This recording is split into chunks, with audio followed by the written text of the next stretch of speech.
नमस्कार, मैं हूं श्वेता झा और आप देख रहे हैं आज तक। बड़ी खबर इस वक्त की आपको बता दें, पटना में आज उस वक्त हंगामा मच गया जब शिक्षक पात्रता के उम्मीदवार शिक्षा मंत्री का घेराव करने के लिए पहुंचे। शिक्षा मंत्री के खिलाफ विरोध प्रदर्शन और हंगामा करने पर पुलिस ने छात्रों पर जमकर लाठियां बरसा दी। प्रदर्शनकारियों को पकड़ने की कोशिश में सड़क पर गिरे सिटी मजिस्ट्रेट। तस्वीरें भी आप देख सकते हैं। बिहार शिक्षा बोर्ड की तरफ से बनाए गए मेरिट लिस्ट का ये छात्र विरोध कर रहे थे, जिसके बाद इन्होंने प्रदर्शन किया और उसके बाद ये पहुंच गए शिक्षा मंत्री का घेराव करने के लिए। आपको बता दें, दरअसल प्रदर्शनकारियों का कहना था कि जिस तरह से पहले के एसटीईटी अभ्यर्थियों को छठे चरण के नियोजन में शामिल होने का मौका दिया जा रहा है, उसी तरह से हमें भी मौका दिया जाए। सरकार नवंबर तक आवेदन करने वाले अभ्यर्थियों को ही छठे चरण में नियोजन का मौका दे रही है, उसके बाद नहीं दे रही है उसके बाद के अभ्यर्थियों को। इसी बात को लेकर ये पहुंचे थे शिक्षा मंत्री का घेराव करने के लिए। लेकिन तस्वीरें देखिए किस तरह से यहाँ पर दौड़ा दौड़ा कर इन्हें पीटा जा रहा है। पहले शिक्षा मंत्री का घेराव ये कर रहे थे और उसके बाद आवास पर जब ये पहुंचे तो वहां पर पुलिस पहुंच गई और फिर ये लाठीचार्ज।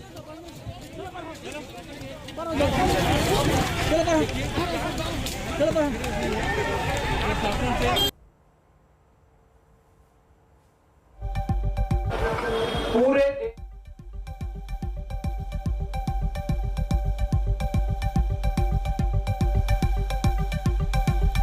तो आपको हम बता दें कि पटना की ये तस्वीरें आपको हम दिखा रहे थे जहां पर ये लाठी चार्ज हो रहा था। दरअसल ये शिक्षा मंत्री का, ये जो प्रदर्शनकारी हैं, ये शिक्षा मंत्री का घेराव करने के लिए यहां पर पहुंचे थे और उसके बाद यहां पर जब वो पहुंचे तो पुलिस पहुंच गए उन्हें हटाने के लिए। लेकिन जब वो नहीं माने तो प्रदर्शन करने, धरने पर वहीं पर शिक्षा मंत्री के आवास के बाहर ये तमाम प्रदर्शनकारी जो है वो बैठ गए।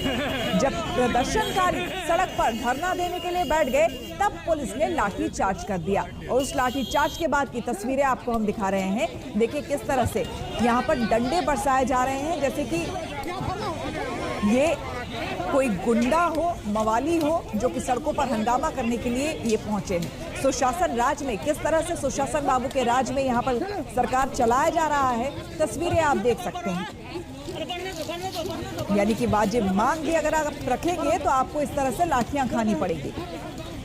साफ तौर पर प्रदर्शनकारियों का कहना था कि जिस तरह से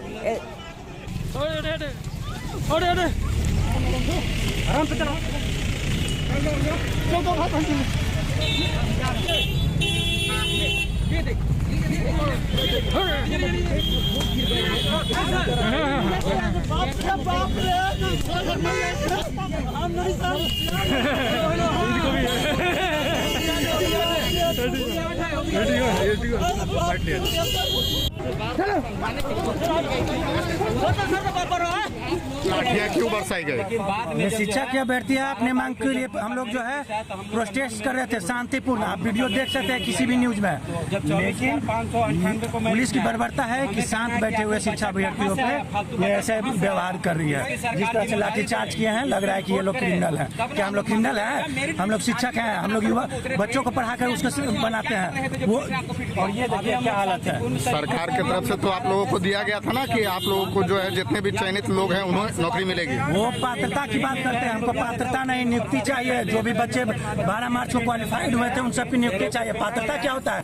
2011 वाला आज तक पात्रता के नाम पे पड़ा हुआ है। क्यों हम लोग पात्रता लेंगे? पात्रता लेने के लिए आया है। आप सीट के अगेंस्ट लिए थे। जब जान रहे कि नियुक्ति इतना ही है तो क्यों आप सबको एक साथ जोड़ने की कोशिश करते हैं? इसलिए हम लोग कुछ नहीं मानने वाले। हम लोग को नियुक्ति चाहिए तो नियुक्ति चाहिए, इसके अलावा हम कुछ नहीं जानते हैं। यही हाल है बिहार का। उत्कर्ष हमारे संवाददाता हमारे साथ जुड़ गए हैं ज्यादा जानकारी के साथ। उत्कर्ष, जो तस्वीरें बयां कर रही हैं, बता रही है सुशासन राज में, मतलब 10-15 साल पहले भी अगर देखें तो स्थिति यही, और आज भी नौकरी के लिए इस तरह से लाठियां खा रहे हैं ये शिक्षक। बिहार में सरकारी नौकरी और नियोजन के लिए पहले कोर्ट और उसके बाद सड़क पर कुछ इस तरीके से ही लाठियां खानी पड़ती हैं। ये 7वें चरण के तहत जो 35,000 बिहार में शिक्षकों की भर्ती होनी है, उसके लिए 2019 में एसटीईटी परीक्षा ली गई थी, यानी पात्रता परीक्षा ली गई थी, जिससे जो क्वालिफाइड स्टूडेंट हैं वो अब सड़क पर प्रदर्शन कर रहे हैं। इससे पहले की जो छठे चरण की बहाली प्रक्रिया करीब 1.25 लाख शिक्षकों की है, वो बीते कई महीनों से या कहें सालों से कोर्ट से लड़ाई चल रही है और अब जाकर वो बहाली अभी तक छठे चरण की भी पूरी नहीं हुई है। सातवें चरण के लिए 2019 में जो परीक्षा ली गई उसके पात्र जो ये अभ्यर्थी हैं उनके साथ अब चूंकि सीईटी सर्टिफिकेट की वैलिडिटी लाइफ टाइम कर दी गई है, जिसकी वजह से अब 2011 के भी कैंडिडेट इस सातवें चरण में दावेदार होंगे, जिसको लेकर ये अभ्यर्थी प्रदर्शन कर रहे हैं। इनका ये कहना है कि जब 2011 वालों को आज तक नौकरी नहीं मिल पाई तो 2019 में जो पास हुए हैं उनको कब नौकरी मिलेगी। और इस पूरे बवाल के पीछे बिहार बोर्ड की तरफ से जो जारी की गई मेरिट लिस्ट है वो एक बड़ी वजह है, क्योंकि जिन अभ्यर्थियों को 2 महीने 3 महीने पहले क्वालिफाइड बता दिया गया था, मेरिट लिस्ट जब जारी हुई तो उन्हें मेरिट लिस्ट से बाहर बताया गया। और ये 2019 में पास अभ्यर्थियों की सबसे बड़ी शिकायत है। हालांकि शिक्षा मंत्री ने सफाई जरूर दी है कि सबको मौका मिलेगा, लेकिन अभ्यर्थियों को ये बात समझ नहीं आ रही। और उन्हें सीधी सी बात है, उन्हें नौकरी चाहिए। बहुत बहुत शुक्रिया आपका उत्कर्ष तमाम जानकारी के लिए। लाठियां क्यों बरसाई गई? शिक्षा के अभ्यर्थी अपने मांग के लिए हम लोग जो है प्रोटेस्ट कर रहे थे शांतिपूर्ण। आप वीडियो देख सकते हैं किसी भी न्यूज में, लेकिन पुलिस की बर्बरता है कि शांत बैठे हुए शिक्षा अभ्यर्थियों पे ये ऐसे व्यवहार कर रही है। जिस तरह से लाठीचार्ज किए हैं, लग रहा है कि ये लोग क्रिमिनल है। क्या हम लोग क्रिमिनल है? हम लोग शिक्षक हैं, हम लोग युवा बच्चों को पढ़ाकर उसको बनाते हैं वो। और ये देखिए क्या हालत है। सरकार की तरफ से तो आप लोगों को दिया गया था ना कि आप लोगों को जो है जितने भी चयनित लोग हैं उन्हें नौकरी मिलेगी। वो पात्रता की बात करते हैं, हमको पात्रता नहीं नियुक्ति चाहिए। जो भी बच्चे 12 मार्च को क्वालिफाइड हुए थे उन सबकी नियुक्ति चाहिए। पात्रता क्या होता है? 2011 वाला आज तक पात्रता के नाम पे पड़ा हुआ है। क्यों हम लोग पात्रता लेंगे? पात्रता लेने के लिए आए हैं। आप सीट के अगेंस्ट सीट लिए थे। जब जान रहे कि नियुक्ति इतना ही है तो क्यों आप सबको एक साथ जोड़ने की कोशिश करते हैं? इसलिए हम लोग कुछ नहीं मानने वाले। हम लोग को नियुक्ति चाहिए तो नियुक्ति चाहिए, इसके अलावा हम कुछ नहीं जानते। रुक करेंगे अगली खबर का। पंजाब चुनाव के लिए केजरीवाल ने फ्री बिजली का दांव चल दिया है। पंजाब के लिए 3 ऐलान के साथ केजरीवाल ने चुनावी मोर्चे पर आपकी तैनाती का शंख बजा दिया है। आपको बता दें, फ्री बिजली से लेकर बकाया बिल माफ और 24 घंटे बिजली के वादों से क्या केजरीवाल को वोट मिलेगा, ये एक बड़ा सवाल है। आम आदमी पार्टी की पंजाब में आम आदमी पार्टी की सरकार हर परिवार को 300 यूनिट तक बिजली मुफ्त देगी। दिल्ली में हमारा जो स्ट्रक्चर है 200 तक हम फ्री देते हैं और 200 से 400 आधी रेट पे देते हैं, तो उसको हमने यहाँ पे 300 यूनिट कर दिया। 300 यूनिट तक बिजली हर परिवार को 300 यूनिट तक मुफ्त बिजली दी जाएगी। पंजाब के लगभग 80% लोगों की 77 से 80% लोगों की बिजली का बिल 0 हो जाएगा। जैसे दिल्ली में 73%, 73% दिल्ली के लोगों का बिजली का बिल 0 आता है। बहुत सारे लोग हैं जिनके अनाप शनाप गलत बिल आए हैं। एक आदमी, गरीब आदमी जिसके घर में 1 पंखा 2 बल्ब हैं, उसका 50,900 रुपए का बिल कैसे आ सकता है? नहीं आ सकता, बिल गलत है।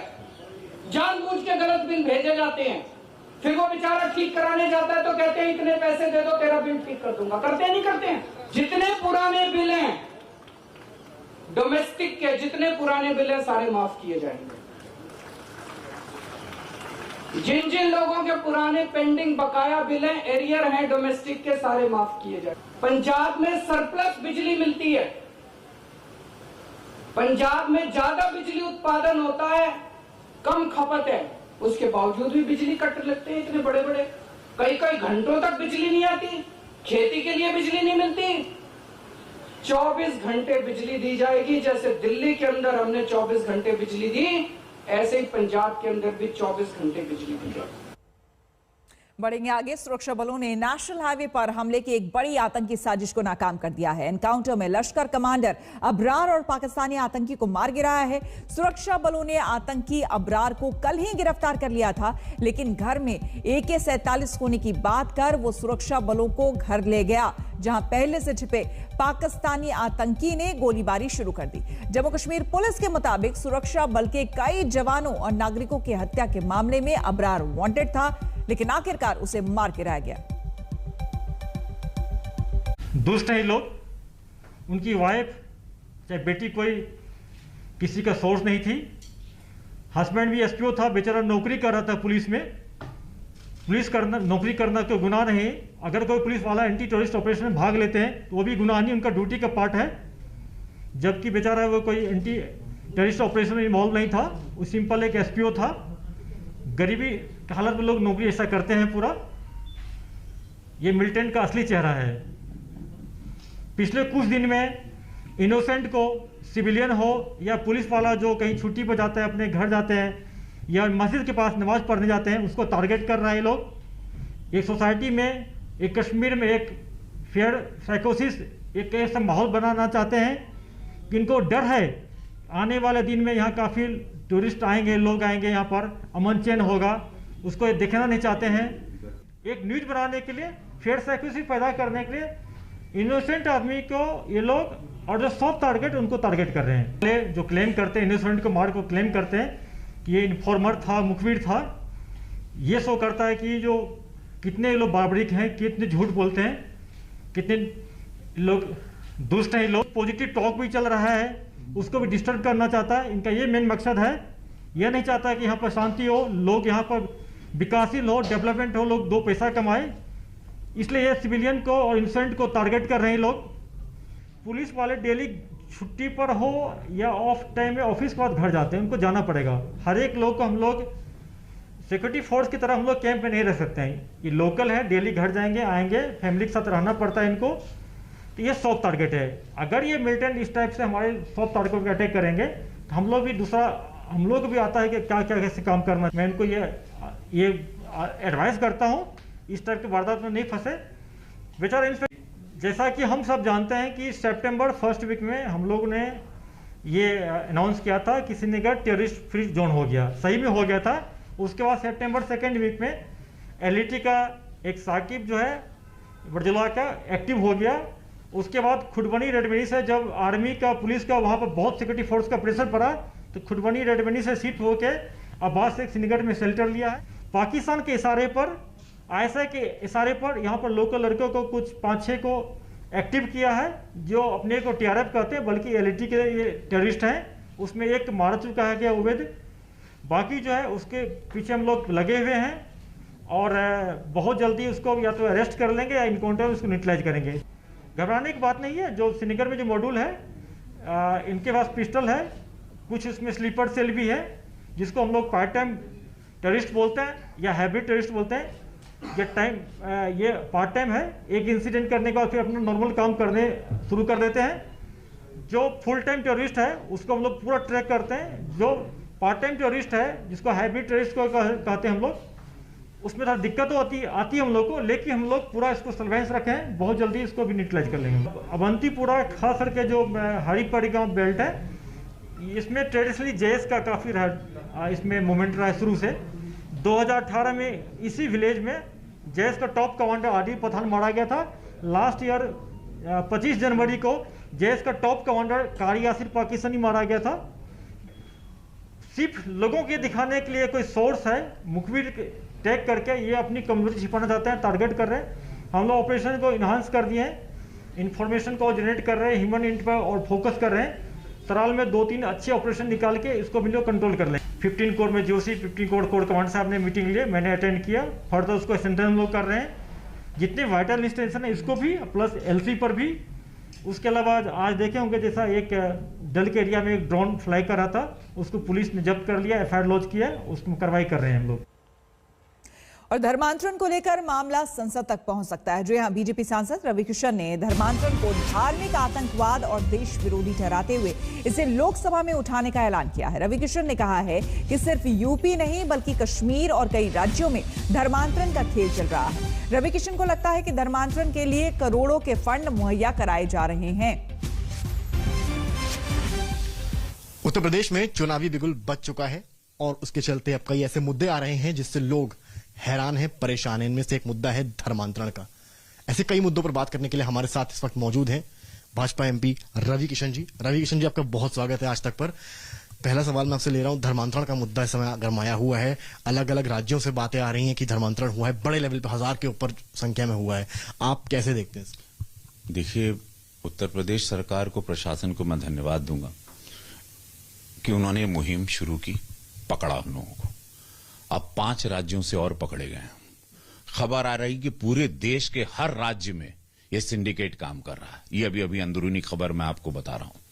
और ये लाखों की तादाद में और करोड़ों करोड़ों रुपए का फंड इनको विदेशों से आया हुआ है। इनका काम है कि हिंदुओं का नाश करो। इनका काम है इस सिंडिकेट का हिंदुओं को जड़ से खत्म करो, क्योंकि एकमात्र देश है पूरे वर्ल्ड में जहां हिंदू ज्यादा बसते हैं। और ये बहुत बड़ी, इसमें विदेशी ताकतें ज्यादा लगी और विदेशों का पैसा है। ये बहुत बड़ा एक चिंता का विषय है इस वक्त हिंदुओं के लिए। पूरे देश का हिंदू इस वक्त चिंतित है कि क्या भविष्य होगा, कैसे जाएंगे, कैसे हमारे बच्चे होंगे, क्या हमारी जनरेशन को खत्म किया जा रहा है। आतंकवाद 2014 से यशस्वी प्रधानमंत्री नरेंद्र मोदी जी के बाद खत्म हुआ 99%। तो अब इस तरह से देश को जड़ों से खत्म करना है कि इस जात को खत्म कर दिया जाए जिसका नाम हिंदू है।